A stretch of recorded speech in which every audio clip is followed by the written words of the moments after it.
Hola, buenas tardes a todos. Mi nombre es Damián Zamora y soy parte del equipo de trabajo de SEG, Construcción y Exploración. Bienvenidos sean. A continuación vamos a tener la plática de sismicidad en México. Va a ser impartida por Daniel González Ávila, quien estudió la carrera de Ingeniería Geofísica, enfocada en el estudio de la Tierra sólida en la Facultad de Ingeniería de la Universidad Nacional Autónoma de México, del periodo 2010 a 2015. Ha laborado en el Instituto de Geofísica desde 2012, empezando como técnico auxiliar de servicios geofísicos en el Servicio Sismológico Nacional. A partir de 2017 forma parte del equipo como técnico académico asociado en el área de análisis e interpretación de datos sísmicos. Su tema de interés es la búsqueda de pequeña sismicidad, además de interpretar códigos que sirvan de herramientas para facilitar el trabajo de un analista en el Sistema Sismológico Nacional. Ha colaborado en la impartición de clases en el posgrado de Ciencias de la Tierra y en la Facultad de Ingeniería, ambos en la UNAM. Entonces, le doy la palabra a Daniel González. Daniel, mucho gusto tenerte aquí y Gracias también. con tus conocimientos. Sí, muchas gracias y buenas tardes a todos. No sé si quieren que esperemos un minuto más o ya empezamos. Como tú me digas. Ok, podemos admitir un par de minutos, siguen llegando, pero 2 minutos, por respeto a quienes ya estaban en la sala de espera desde Sí, me hace parece. algunos minutos.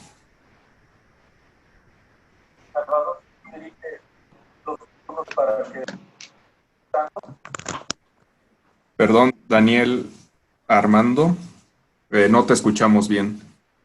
Eh, ok, a todos los participantes les pediré que desconecten su micrófono, por favor. Nada más con el micrófono basta, para que no haya sonidos, o si no, yo lo silencio.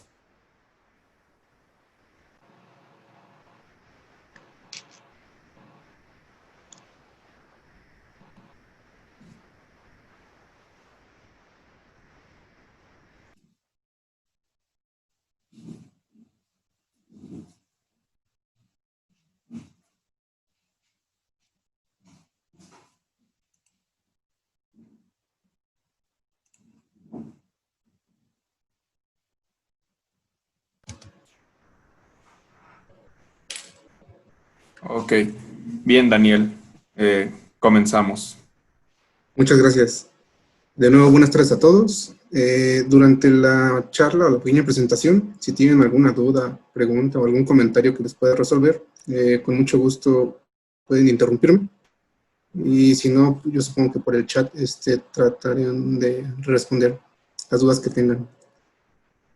Bueno, ya dijeron, mi nombre es Daniel González Ávila, soy ingeniero geofísico de la Facultad de Ingeniería y estoy asignado en el grupo de análisis e interpretación de datos sísmicos del Servicio Sismológico Nacional. En esta pequeña charla tenemos este pequeño contenido, que es un poco nada más mencionar lo que es la tectónica de placas, las ondas sísmicas, lo que es la sismología, lo que hace el Servicio Sismológico Nacional, los sismómetros y sismogramas, parámetros sísmicos que reporta el servicio, la diferencia entre magnitud e intensidad, regiones sísmicas en México y efectos sísmicos en México, en especial en el Valle de México. Pues bueno, ¿por qué tiembla? Esto ocurre por la transmisión de la energía, que se conoce como energía sísmica, y esto pasa cuando en una falla hay deslizamiento, es decir, en esta falla, que es una discontinuidad, ocurre una acumulación de esfuerzos y estos esfuerzos, al sobrepasar el límite de resistencia de la roca o el material en el que están sometidos, ocurre un movimiento rápido, una ruptura, y esta se propaga como energía sísmica. ¿Y esto a qué se debe? Por el movimiento interno de la Tierra, y siempre va a temblar mientras la Tierra, por así decirlo, esté viva, tenga movimientos geodinámicos, y en este caso se conoce, una teoría es la convección de celdas dentro de, bueno, bajo la corteza, en este caso que sería el manto superior y el manto inferior. Estas celdas convectivas tienen que ver algo parecido a lo que ocurre con el agua. Esta es la teoría más aceptada. Y este tipo de movimiento es lo que genera el movimiento en la corteza y la acumulación de esfuerzos. Son este tipo de celdas de convección, como les decía, dentro del manto, y originan el movimiento de las placas tectónicas. Estas uniones que, no sé si lo van a ver el cursor, donde dice dorsal, o en las zonas de contacto de placas, es donde ocurre la mayor cantidad de sismos en el planeta. Se ven otros puntitos en otras regiones que se deben a sismos ocurridos corticalmente, es decir, dentro de una placa tectónica. La historia de la sismicidad a nivel mundial es de un periodo muy corto. En los últimos 110 años ha habido grandes sismos, entre ellos el que hubo de Chile, 9.5, 9.6, si no me recuerdo, en 1960. Y esto, para poderlo extrapolar, es muy poco tiempo en el que hemos tenido registros sísmicos. Entonces, para la historia de la sismicidad, eso es muy poquito, de la Tierra, perdón. Ahora, ¿qué es lo que pasa? Como les decía, dentro de la corteza ocurren este tipo de acumulación de esfuerzos, y ya sea que se defina, bueno, se conoce como un temblor, terremoto o sismo, es la vibración de la Tierra producida por una liberación súbita de energía. Hoy día sabemos que además de este tipo de sismos, están los sismos lentos, que es el deslizamiento con poca velocidad, que no se ve reflejado de la misma manera en los registros, y ese campo de la sismología tiene incluso pocos años. Desde 2010 se empezaron a investigar esa actividad. Ahora, les dije que los sismos ocurren por fallas. ¿Qué es una falla? Es una discontinuidad que se forma en las rocas cuando los esfuerzos exceden la resistencia de las rocas. Y todas las fallas son fracturas, pero no todas las fracturas son fallas. Existen tres tipos, por así decirlo, estándar de la manera en la que se deslizan las rocas. Lo que es una falla inversa, la falla normal y la falla de rumbo. Además de esto, la complejidad del fenómeno sísmico en la fuente es tan complejo que esto es ideal, ¿no? Pero existe la combinación, por ejemplo, de la falla inversa con falla de rumbo, y estas combinaciones se conocen como fallas oblicuas. ¿Qué es lo que ocurre en superficie? Es decir, por ejemplo, aquí tenemos un camino, este camino no se ve nada en superficie, pero en la corteza está habiendo acumulación de energía. Cuando rebasan el límite de resistencia de la roca ante alguna falla que esté en la corteza, esta se libera rápidamente, lo que provoca una deformación, y en algunos casos, superficialmente podemos ver estos efectos, como lo que ocurre con las fallas de San Andrés. Se puede ver superficialmente el efecto de una ruptura de este tipo de fallas. Para las ondas sísmicas, tenemos lo que se conoce como ondas primarias y ondas secundarias, que son las ondas de cuerpo. Las ondas primarias son las más rápidas, y el movimiento de este tipo de ondas, de este tipo de energía, ocurre en la misma dirección que la propagación. Mientras que las ondas secundarias ocurren transversalmente al movimiento de la propagación de la energía.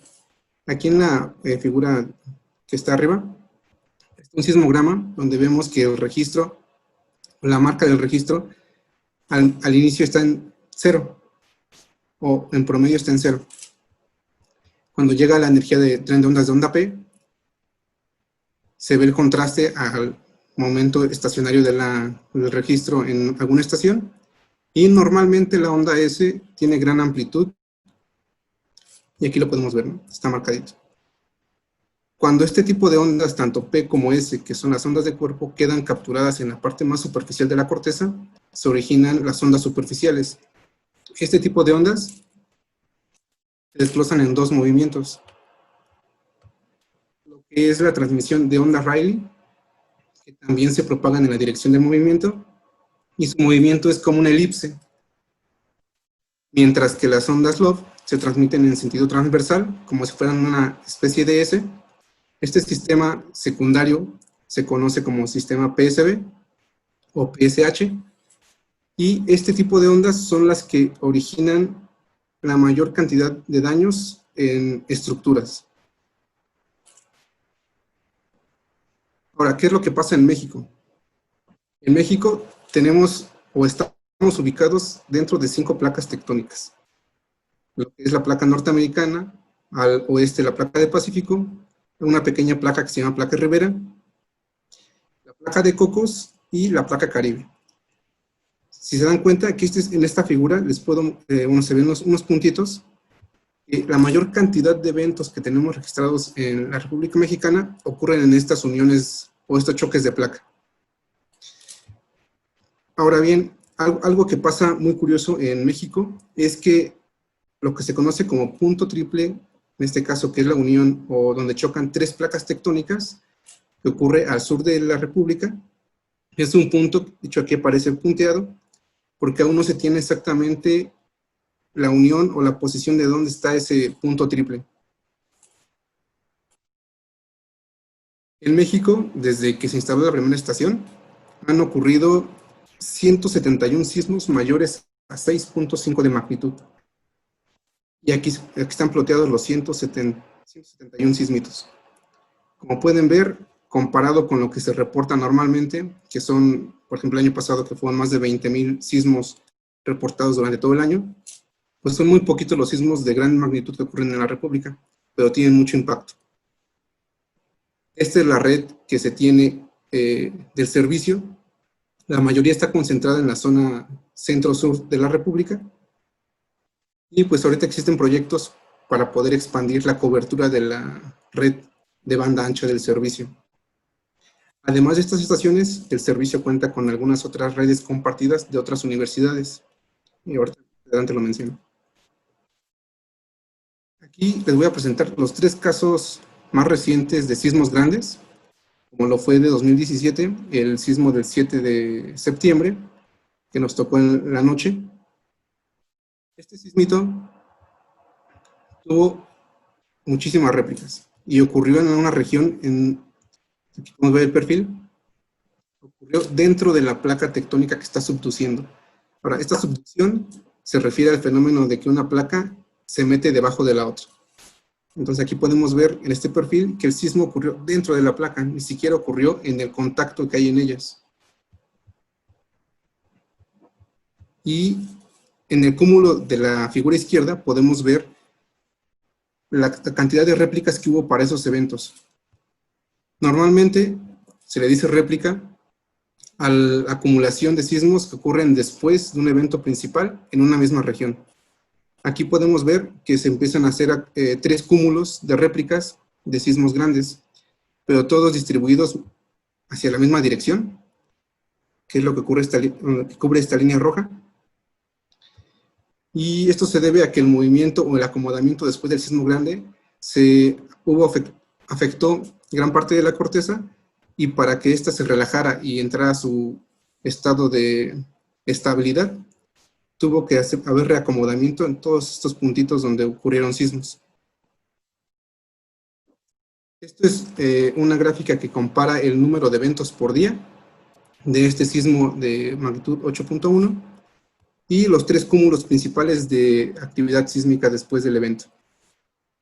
Como pueden ver, los primeros días es donde ocurre la mayor cantidad de eventos, y conforme pasa el tiempo, y eso es una limitante en cuanto a la definición de réplica, no se sabe o no se tiene como tal una ley que diga hasta qué momento se tiene que dejar de contar réplicas. Eso se hace en función, se decide entre varias personas si amerita o no seguir contemplándolos como réplicas. Por ejemplo, para este evento se estuvieron reportando varios meses el conteo de réplicas. Este es un mapa de intensidades que reporta el Instituto de Ingeniería. Este prácticamente lo generan minutos después de que llegan los primeros frentes de onda a sus estaciones. La red de ingeniería son sensores de aceleración, y pues ellos tienen algoritmos para poder generar esto de manera rápida. Como pueden ver, las grandes amplitudes en cuanto al registro abarcan casi la mitad de Oaxaca, llegan a tocar un poco de Veracruz y también tienen afectaciones en Chiapas. Pero la mayoría de daños se registró en la zona de Oaxaca. Ahora, aquí es donde iba a mencionar la importancia o la diferencia de magnitud e intensidad. Recuerden que magnitud es una propiedad intrínseca, una característica que define al sismo sin importar la posición en la que esté el receptor o lo haya sentido alguien. A diferencia de la intensidad, que la intensidad es la percepción de la persona respecto al movimiento y su posición respecto al epicentro. Es decir, no va a ser lo mismo que una persona sienta un sismo que está, no sé, en la calle, en el mismo punto, a que una persona lo sienta en un edificio de 20 pisos. Es el mismo punto espacial, pero ahí afecta lo que es la construcción o el edificio. Es ahí cuando hay afectaciones. Siempre antes de hacer cualquier construcción se tienen que hacer estudios de geotecnia o de suelo para ver la frecuencia fundamental y ver a qué frecuencia vibra ese suelo y no afecta a la construcción. Aquí tenemos un evento que es 7.1. Este fue de 2018. Y como podemos ver, este sismito ocurrió en la placa que igual está subduciendo. Perdón, este es el sismo del 19 de septiembre, perdón. Este sismo fue muy importante y es el que se compara con el sismo del 85, pero tiene dos cosas que son completamente diferentes, que es la distancia y la dirección de la que venía la energía sísmica. Este fue el radio de amplitudes máximas en donde hubo afectaciones importantes. Si se dan cuenta, las máximas amplitudes ocurrieron incluso fuera del distrito de la Ciudad de México, perdón. Pero aún así hubo muchas repercusiones. Y esto se debe al tipo de suelo que hay en el Valle de México. Y estas afectaciones, como se quedan capturadas las ondas superficiales, hay reverberaciones que son las que afectan a las estructuras. Recordemos que el Valle de México está ubicado dentro del cinturón volcánico, que es una estructura que prácticamente está al centro de México y lo atraviesa de costa a costa. Esta figurita nos muestra el espesor de sedimentos dentro del Valle de México, al menos para la zona noreste. Y esta figurita nos muestra las afectaciones que tuvo ese evento para construcciones. La mayoría se ubicaban hacia el sureste de la Ciudad de México. Ahora, el movimiento del suelo, haciendo una comparación de la aceleración espectral, podemos ver estas dos estaciones, una que es CEU y una estación que está en suelo blando. La de CEU está en suelo firme, que es roca muy consolidada, y en teoría o muy pocas veces se llegan a sentir sismos aquí en Ciudad Universitaria. Pero se ve la comparación de las amplitudes o aceleraciones máximas que hubo para estos diferentes tipos de suelo. Como podemos ver, para suelo blando, las amplitudes en cuanto a esta energía son mucho más contrastantes que las que hay en roca firme. Y esta energía, pues, es la que afecta, ¿no? La que ocasiona desastres. Es otra figurita en un mapa de aceleraciones espectrales y corresponde a edificaciones afectadas con una cantidad de pisos entre 7 y 10. El tercer evento que les quería mostrar es el evento que ocurrió ahora sí en 2018. Este evento ocurrió prácticamente en la costa de Oaxaca, cerca de Pinotepa Nacional. Y comparado con el sismo del 7 de septiembre de 2017, que también fue un sismo grande, la cantidad de réplicas son contrastantes y muy poquitas. Y el cúmulo prácticamente es 1. Y aquí esta figura hace una comparación de los 3 eventos. Se hace una contabilización, en este caso para la figura, con sismos magnitudes a 3.7 Y como podemos ver, la cantidad de réplicas registradas para cada evento varía bastante. Para el 8.2, hasta donde se cortó la figura, se seguían haciendo conteo de réplicas. Pero para los eventos de menor magnitud, que era el 7.5, el 7.2, el conteo de réplicas terminó mucho más rápido. Ahora, este es el mapa de sismicidad reportado el año pasado. Les decía que era mayor a 20,000 eventos por año. Al menos el año pasado, que se hizo un trabajo en el que se compartieron más estaciones al servicio de otras redes. Incluso tenemos compartido redes tanto de la USGS como del estado de Texas. Tenemos estaciones del CICESE y hacia el sur de Guatemala y en trámite las de Costa Rica. Permiten que tengamos más abundancia de datos y con esto poder aumentar la cantidad de eventos a reportar. Y algo muy importante que me gustaría mencionar es que es muy diferente la cantidad de eventos reportados en nuestra página a la cantidad de eventos revisados. Prácticamente es el doble de cantidad de eventos revisados y muchos de ellos se deciden no publicarse debido a que la incertidumbre de su localización es muy grande o se tienen pocos datos para esa localización o para ese evento en particular, como lo que ocurre en la zona norte del país, que son poquitas estaciones. Entonces sismos muy pequeños son difícilmente detectados y si son detectados son solo vistos en una estación. Ahora, esta figura muchos deben conocerlo, lo han visto en algún lugar. Todas estas áreas o figuras de colores que logran ver en la zona de trinchera son sismos grandes que han ocurrido en México. Los últimos, aquí está marcado como un punto el 19 de septiembre, y esta rayita de 2017 es el sismo del 7 de septiembre. Ahora, ocurren dos cosas importantes aquí por mencionar. Recordemos que en sismología se conoce el término como de gap sísmico a una zona en la que no ha ocurrido un evento sísmico importante en mucho tiempo. Y la mayoría conoce lo que es el gap de Guerrero, que aquí está el hueco, aquí pueden verlo. Pero existe en México otro gap, que es el gap del Istmo de Tehuantepec. Y a pesar de que este sismo 8.2 ocurrió cerca de la región donde no ha ocurrido grandes sismos, este sismo no se consideró que ocurrió en la zona, como les expliqué, no ocurrió dentro de la zona de contacto, sino dentro de la placa tectónica que está subducida.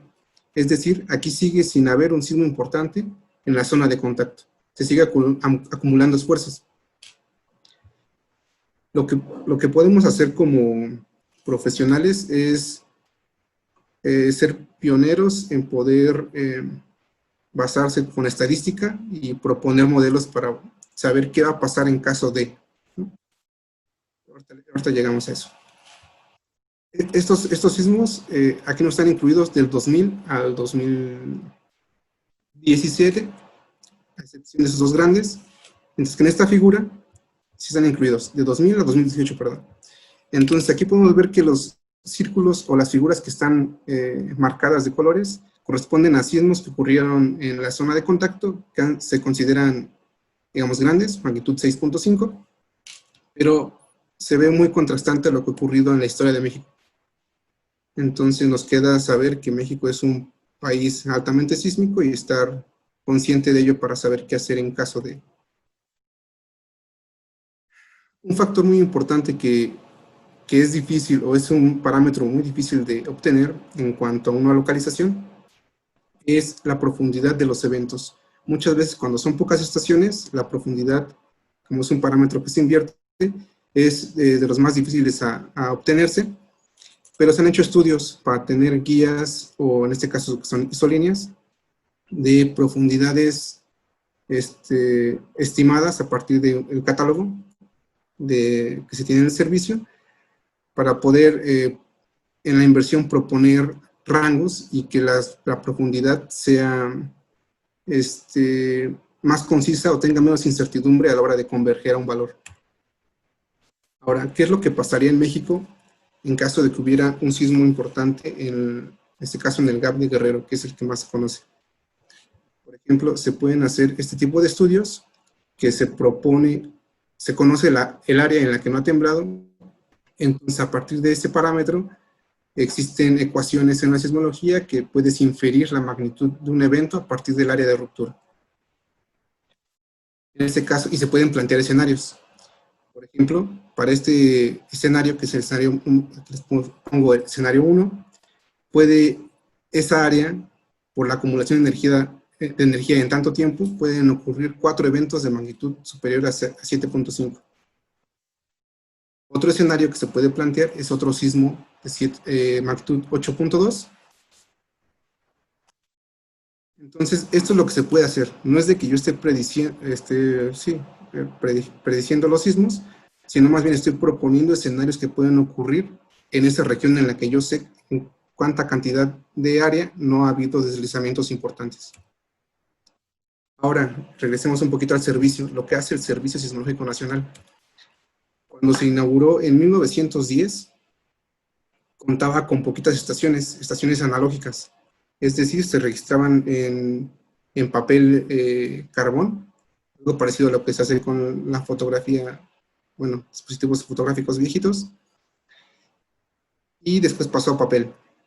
En 1929 el servicio pasó a formar parte de la UNAM, y en 1948 fue incorporado como parte del Instituto de Geofísica. La primera estación, que es la estación de Tacubaya, aquí es la foto de la derecha, es la que se mantiene hasta hoy en día funcionando con un sensor, que fue el primer sensor que llegó a México, y ahora se convirtió al Museo de Geofísica. Entonces ahí pueden ver muchísimas cosas de la historia de la sismicidad de México. Esta era la red en 1910. En total constaba de 8 estaciones, 9, perdón, y estas se manejaban de manera analógica. Así eran los registros. De hecho, aquí está el sismograma de San Francisco del 18 de abril de 1906, que fue el primer sensor colocado antes de que se inaugurara el servicio. Y este sismo de aquí abajito es el sismograma del temblor de Acambay del 19 de noviembre de 1912. Ahora, la imagen que se pueden ver arriba de la presentación es papel carbón, que son de los primeros papeles que se empezaron a ocupar en los sensores, que es simplemente una plumilla pasaba y despintaba lo que iba registrando. La figura del medio, la que está al centro de la diapositiva, es más bien es el día 19 de septiembre del 85. Y si se dan cuenta, pues las amplitudes rebasan la capacidad del sensor para poder detectar amplitudes. Por eso se ve como que todo iluminado en las primeras líneas del registro a papel. Después de pasar muchos años dentro del Instituto de Geofísica en el edificio, se colocó la primera piedra y se hizo un edificio independiente para el servicio, que se ocupó a partir de 2016. En este edificio pues ya contamos con un site que tiene ya unos salas dedicadas a cada una de las funciones del servicio. Aumentó el área, se tienen más laboratorios, oficinas y un dormitorio en el que un analista puede estar aquí todo el día. De hecho, se trabajan los 365 días del año. Los objetivos del servicio a grandes rasgos son establecer y mantener una red de monitoreo constante que permita distribuir información al país, en este caso de los fenómenos sísmicos o vulcanotectónicos. También nos encargamos de archivar toda esta información y distribuirla a la comunidad científica, siempre y cuando la información no se ocupe de manera en la que les genere lucro. Toda la información es libre y simplemente pueden escribirnos para poderles nosotros compartir información. Entonces siempre es aparte divulgar lo que es la sismología y cómo funciona el servicio. Este es el área de monitoreo.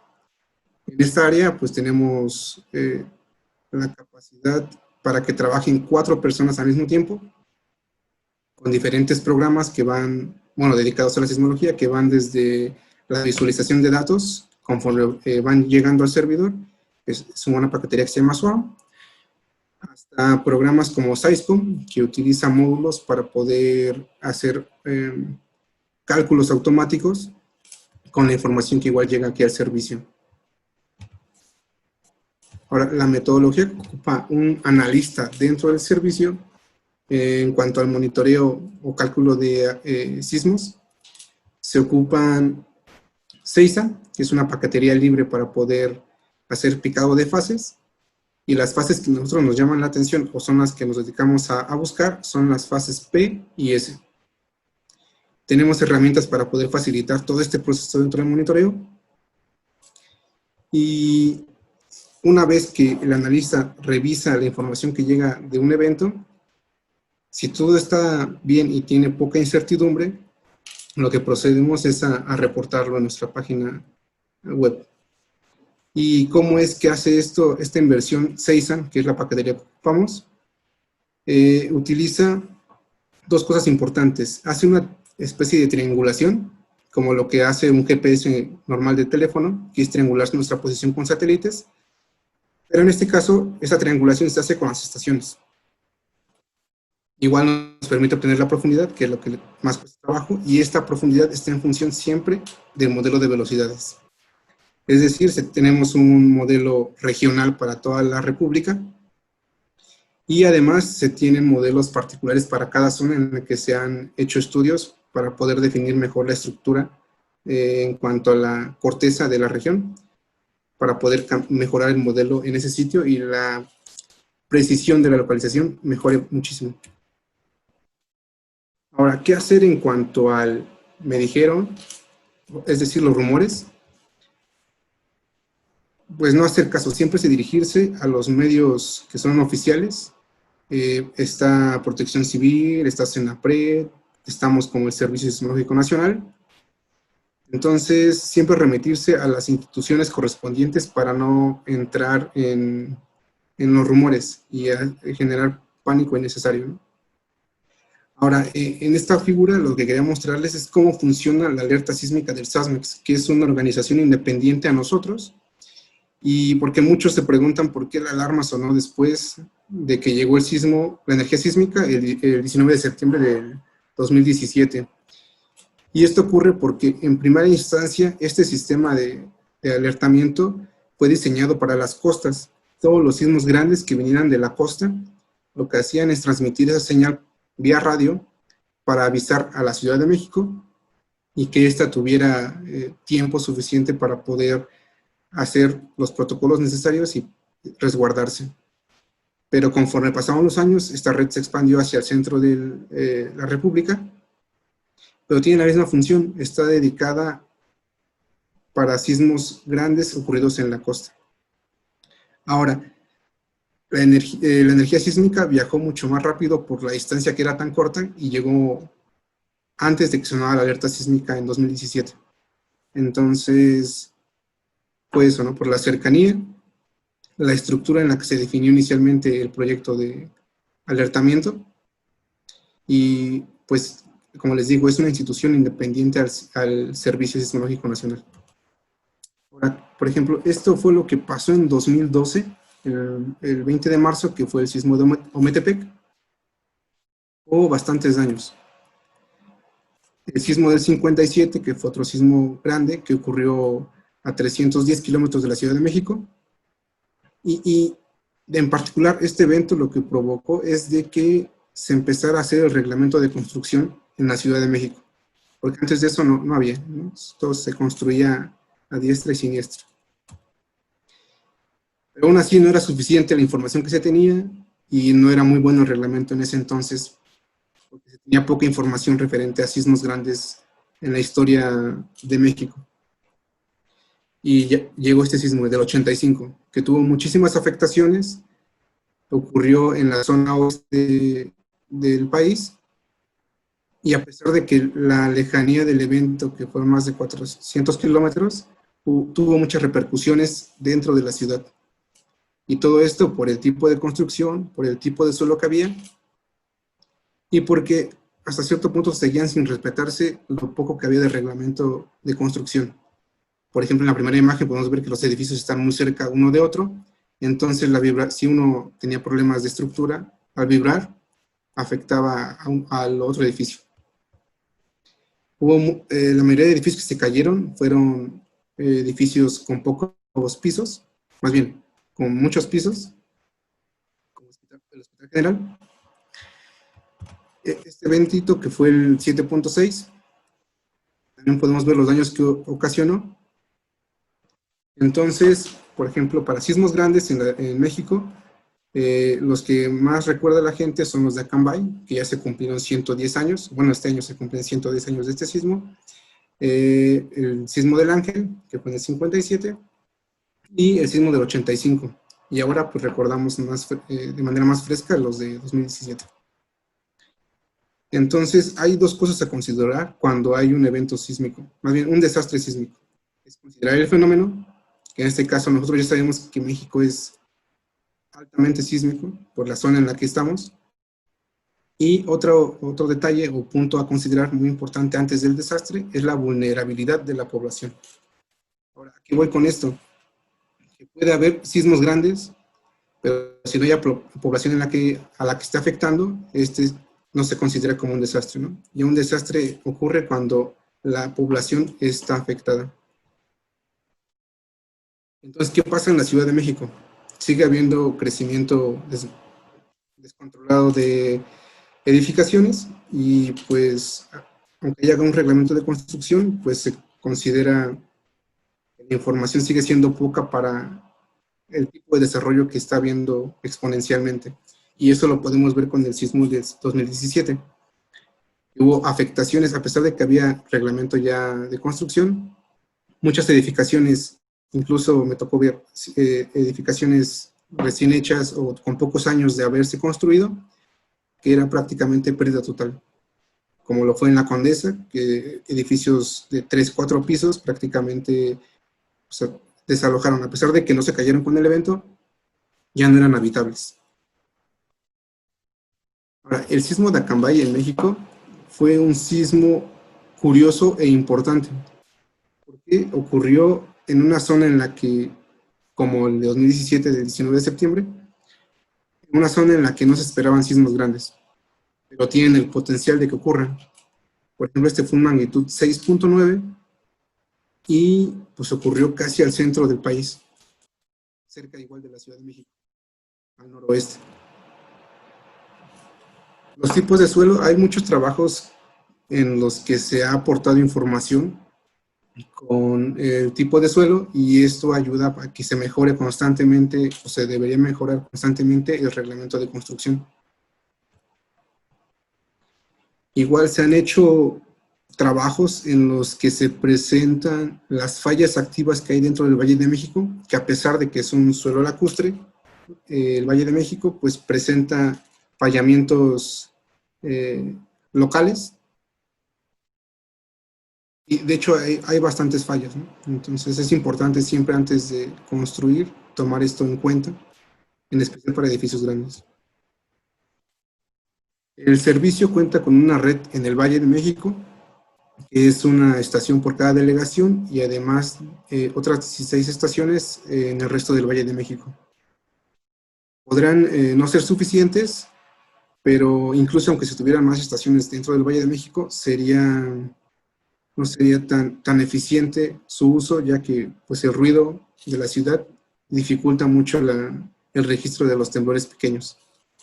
Pero a pesar de que son pequeños, este es el catálogo completo que se tiene desde 1996 en este proyecto de la red del Valle de México.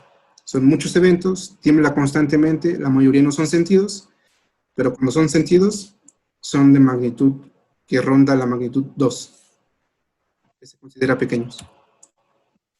Por ejemplo, otro aporte que se tiene hacia el servicio es por parte del doctor Montalvo, de la Universidad Autónoma de Nuevo León, que generó una herramienta que permite hacer mapa de intensidades, pero esto es mediante encuestas de la población y poder definir qué tanto impacto tuvo algún evento. Por ejemplo, este fue para la Ciudad de México, que tuvo una profundidad de 3 kilómetros. A las casi a las 23 de la noche. Ahora, pues, sabemos, como ya les comenté, pues, sabemos que volverá a temblar, tiembla todo el tiempo, la mayoría de los sismos no son sentidos, entonces sabemos que va a temblar, pero no sabemos cuándo. Ahora tenemos mucha más información en cuanto a la zonificación, tanto de suelo como regiones en las que en el Valle de México ocurren más sismos. Existe un reglamento de construcción que es mucho más estricto después del sismo del 85, pero aún se puede mejorar. Y pues lo que sabemos es que aún hay muchas edificaciones que se construyeron antes de este reglamento, y hay otras que quizá no lo respetan, no contemplan esta información. Les decía, la sismicidad en México tiene 100 años de historia, ¿no? 110. Entonces, estos 110 años son muy poquitos datos de sismos grandes que han ocurrido en la República para poder hacer extrapolaciones y hacer más estudios de los que puedan sacarse más provecho. Los últimos sismos antes de 2017 grandes que ocurrieron fue el 7.5 de 2006, un 7.5 en 2012 y el 8.2 de 2017. Ahora, como comentarios finales, yo les puedo decir que, pues, lo he dicho varias veces, ¿no? México es un país con mucha sismicidad y es potencial a que ocurran sismos grandes. Los sismos no se pueden predecir, pero lo que sí sabemos es dónde pueden ocurrir, pero no cuándo van a ocurrir. Y podemos estimar qué magnitudes pueden ocurrir, pero no sabemos de qué magnitud será el siguiente sismo que ocurra. Lo único que podemos hacer como sociedad, en este caso, es prepararnos y poder saber qué hacer en caso de un sismo. Y pues la reducción de riesgo comienza con el conocimiento del fenómeno. Entonces, es leer acerca de toda esta información y no irnos con rumores o algo que desoriente lo que sí está comprobado científicamente. Y bueno, pues eso sería todo. No sé si tengan dudas, preguntas. Muchas gracias, Daniel. Muy interesante y muy buena pregunta. Bien, quien guste puede solo levantar la mano en reacciones de Zoom y ya activar su micrófono. Asimismo, también el chat está disponible y, por ejemplo... Marta Marín sí pregunta... muchas gracias, Marta, que si se tiene considerada la falla de San Andrés dentro del monitoreo del servicio. No, la falla de San Andrés abarca hasta lo que es la región o la parte sur de Estados Unidos. Después de esa falla sigue habiendo estructura, pero todo ese complejo de fallas se llaman, bueno, por ejemplo, fallas El Tiburón, que son donde ya abarca la zona de Baja California. Y todo ese complejo de fallas llega pues hasta la unión de Placa Rivera, pero ya es independiente de lo que se conoce como falla de San Andrés. No nos corresponde a nosotros, ni nos afecta. Ok, gracias. ¿Alguien más que tenga alguna pregunta para el ingeniero Daniel?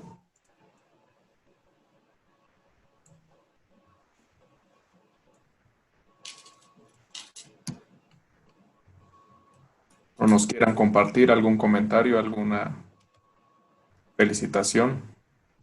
Sí, cualquier cosa, pues... En especial dudas del servicio, cualquier cosa que pueda yo decirles, pues con mucho gusto. Guillermo.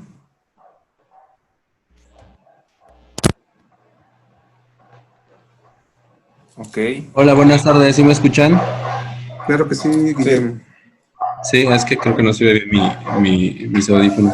Bueno, tengo una pregunta, ya ves que habías comentado que creo que desde el 86 se cambió el reglamento de construcción en la Ciudad de México. Creo que también comentaste que en la zona de la Condesa hubo edificios casi nuevos que se veían, que fueron pérdida total. Ahí, ¿qué Sí. fue lo que ocurrió? ¿No siguieron el reglamento o es porque toda esa zona de Miguel Hidalgo y esas delegaciones que están al oeste de la Ciudad de Suroeste. México Ajá. son de por sí muy susceptibles a la energía sísmica? Sí, lo que ocurrió es, le digo que yo lo vi porque me tocó ir a participar en las obras pues sí, estos como grupos en los que se iban a hacer rondines, a ayudar en lo que se pudiera. Y lo que pasó, a mi parecer, es de que el reglamento es muy bueno, pero se implementó con información del sismo del 85. Este sismo brindó información de cómo afectaba la energía sísmica si provenía del oeste de la ciudad. Como toda esta energía viaja a una frecuencia fundamental que se queda en el, digamos, en el suelo, esta información lo que afectó fue, como lo dije, fueron edificios de muchos pisos que se cayeron. A diferencia de este evento de 2017, que tuvo otra frecuencia fundamental, la cercanía era más y lo que salió afectado fueron edificios con pocos pisos. Entonces, quizá no es de que no hayan seguido el reglamento, sino más bien el reglamento está hasta cierto punto incompleto, porque falta mucha información en cuanto a eventos sísmicos grandes y pues afectó completamente otra región de la Ciudad de México. No fue la misma que la del 85. Y pues esta frecuencia fundamental que afectó especialmente a edificios de pocos pisos fue lo que pudimos ver. Por ejemplo, en la zona con la que tú mencionas, sí, hubo muchos edificios que se veían recientes, eran, pues sí, pérdidas, se veían las fracturas de columna a columna. Entonces eso ya no era recomendable ni siquiera para rescatar. Ok. Muchas gracias. Sí, gracias a ti, Guillermo. Miguel Ángel López pregunta, buenas tardes, soy ingeniero, soy estudiante de preparatoria, espero ser pronto ingeniero geofísico. Tengo la duda de si se ha tenido en cuenta la posibilidad de sismos grandes en el norte de México, sin tomar en cuenta a Baja California o Sonora. Muchas felicidades. Sí, qué bueno, Miguel, que quiera ser ingeniero geofísico. Sí, eso es bueno. Está muy padre, sí, sí. En cuanto a sismos grandes, sí ha habido sismos importantes. Por ejemplo, si recuerdo en 2013 un 5.6 cerca de Hidalgo del Parral. Cerca de Linares también ha habido sismos grandes, al menos reportados, quizá no de manera digital, pero en la historia se han reportado, tengo registro de eventos grandes. Entonces sí, o sea, sismos corticales dentro de una sola placa tectónica sí ocurren, no tan seguido, pero sí son importantes. Gracias. Mario pregunta, con relación a otros países, ¿cómo está México en su detección de sismos? ¿Estamos mejor, peor, limitados? Claro,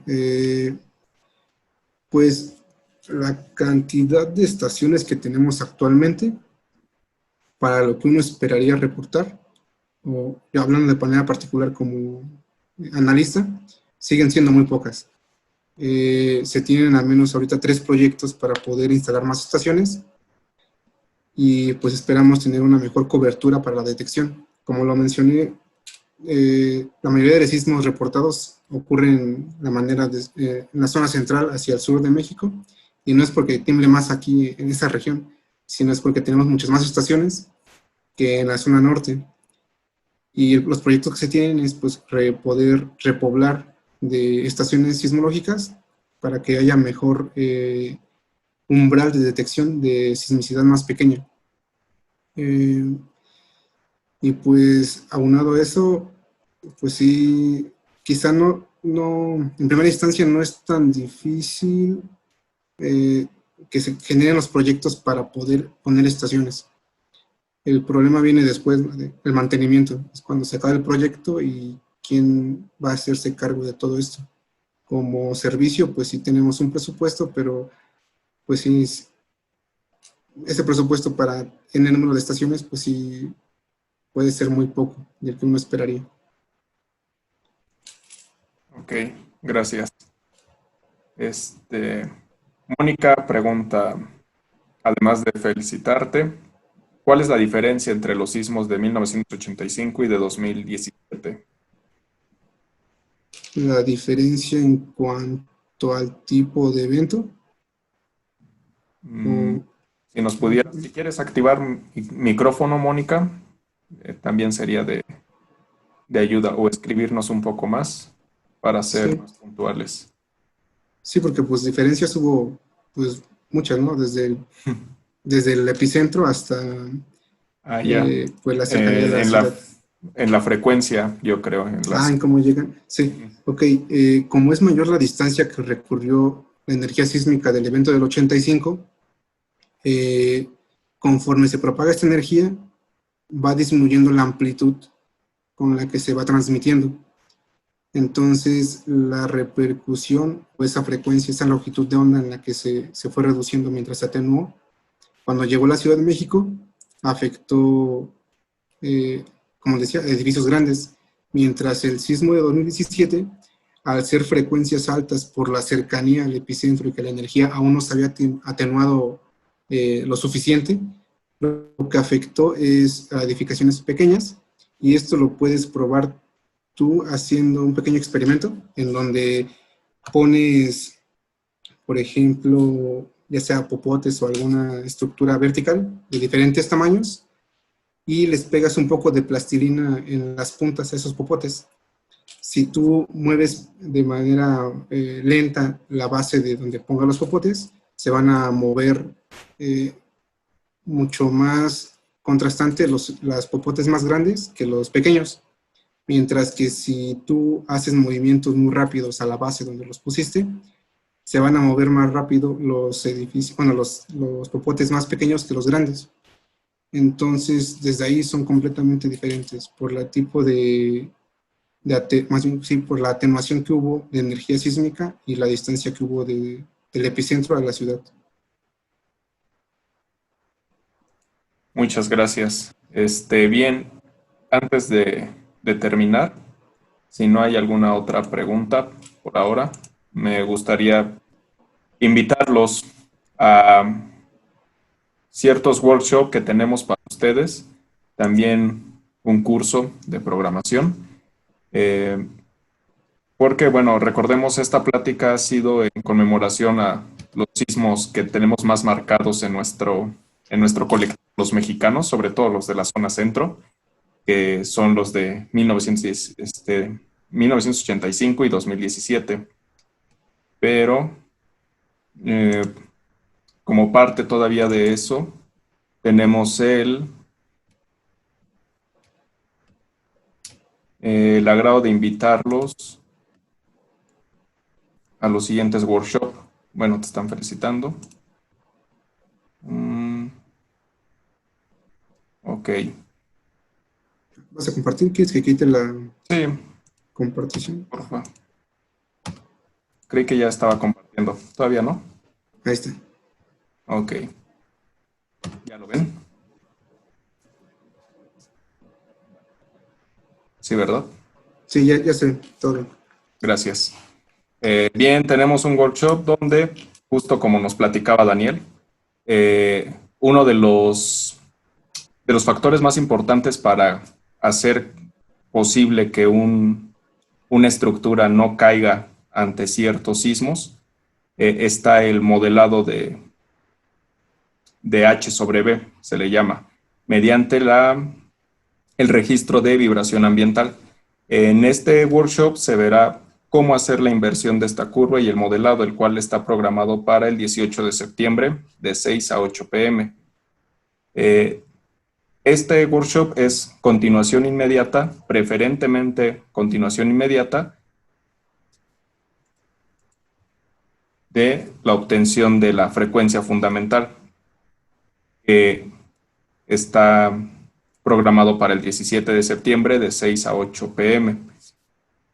Asimismo, tenemos adicional a la obtención de la frecuencia fundamental, cómo se ha trabajado con la subsidencia de la sede de la Ciudad de México con interferometría de radar de apertura sintética.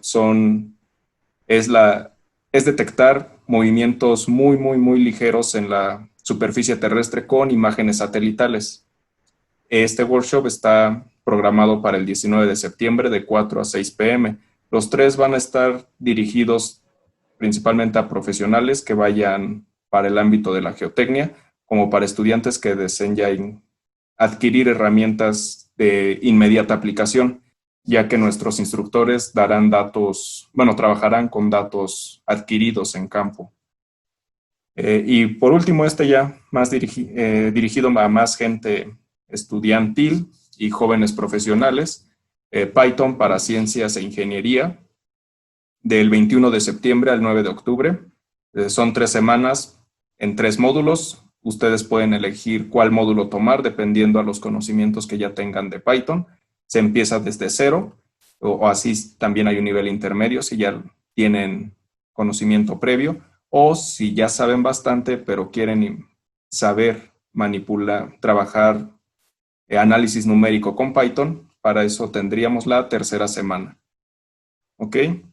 Entonces, si no hay toda esta información la pueden ver en nuestra página oficial de Facebook, así como en nuestras páginas en